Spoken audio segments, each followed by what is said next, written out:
what your Muslim organization should do if you don't have enough money. I was speaking to a sheikh yesterday.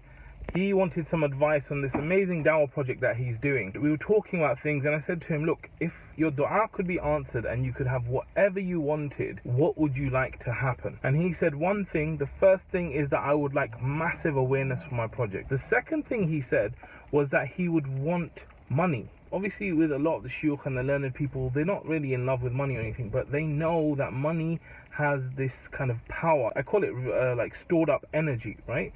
That once you bring money to a project, it can really grow it even faster. So money was his second thing. I was talking about a belief that I used to have. When I first joined this organization, it's called IERA, I joined it, and at that time, I used to think, you know what, the most important resource for us is money. Right, and this was my thinking. I was thinking, if we have money, then you know what, you can get anything else that you need, and this is the only thing we really need to work on. As time went on, my view kind of changed a little bit. I'll tell you a story that demonstrates that a little bit as well. Umar radiallahu anhu, while he's Khalifa, he's sitting in this house, and he's in this room with all the companions, and he says to the companions, he says, look, make a wish, right? And it's a bit like my question that I asked him, like, make a wish.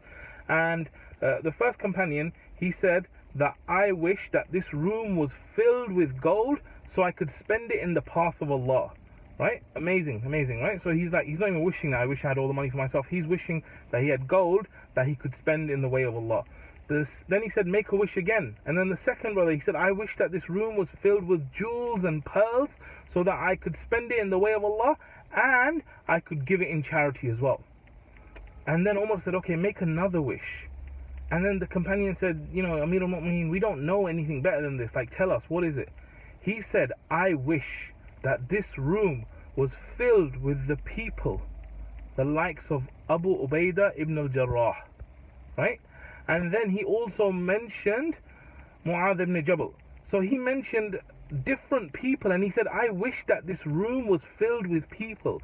So instead of choosing gold, instead of choosing money or anything like that, he actually chose for the room to be filled with great men. Now, of course, the Sahaba were on another level, and that's something different.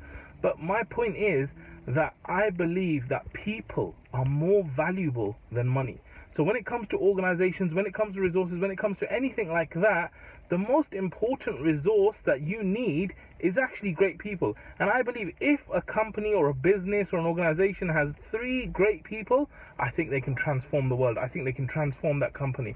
So for me, I was advising the brother. I said, look, it's great that you're thinking about money, and most Muslim organizations neglect money, so it's great you're thinking about it. But you know what? Before you need money, you need great people. So if you're an organization that doesn't have money or is struggling in some way when it comes to money, then the number one thing you need to do is actually bring on great people. Because those great people, not only will they bring in the money, but they'll bring skills and resources which will save you money. So if you're an organization like a charity, it's very easy. You can ask people to volunteer for you.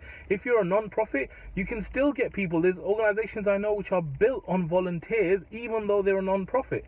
And then if you're a business, you can always ask students and other people to help as well.